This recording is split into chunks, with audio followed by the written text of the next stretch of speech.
বিশ্ব ফুটবলের সবচেয়ে বেশি পেনাল্টি সেভ করে গোলরক্ষক লেভ ইয়াসিন রাশিয়ান মস্কোয় যিনি জন্মগ্রহণ করেছিলেন।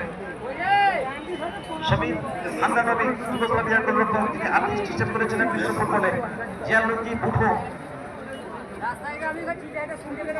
ইটালির গোলরক্ষক। নীল জার্সির কথা যখন বলি তখন অবশ্যই ইটালির কথা বলতে হয়। 2018-2022 বিশ্বকাপে তারা অংশগ্রহণ করতে পারেনি এবং একমাত্র ব্রাজিলকে ছাড়া এখনো পর্যন্ত বিশ্বকাপ হয়নি।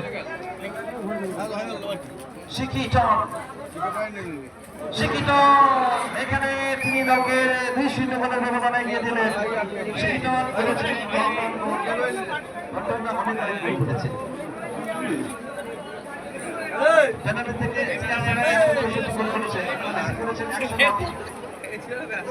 ইংল্যান্ডের ম্যাক অ্যালিস্টার এমন একজন ফুটবলার যিনি তার ক্যারিয়ারে 43টি শট থেকে 43টি গোল করেছেন, তিনি মিস করেননি।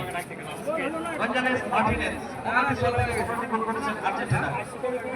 আর এখানে রাহুল একাদশ মিঠুন তাদের শট নেওয়ার বেলা প্রথম শট থেকে গোল পাচ্ছি আলাসান, আর এখানে দ্বিতীয় শট নেওয়ার জন্য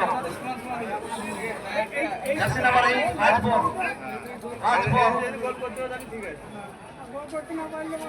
দেখা যাক রাজবর এখানে গোল করতে পারেন কিনা, দলকে প্রথম গোলের মুক্তি দেখাতে পারেন কিনা। ফ্রিকিক স্পেশালিস্ট আর্থিক মুচ্ছেনে রয়েছে দূর থেকে শট নেওয়ার এই রাজবরের, এখান থেকে তিনি গোল করতে পারছেন কিনা সেটি দেখা। যথেষ্ট লম্বা রানা পেয়েছেন সেই সবুজ গাছের মুখ চিনে ছোট্ট ছোট্ট পায়ে লেগে যাচ্ছে। এখানে গোল করলেন গোলরক্ষক লকিন্দারকে রং ফুটে ফেলে দিয়ে প্রথম গোলে দেখা মিলল এখানে। সবুজের কথা যখন বলি সবুজ লাগাও সবুজ।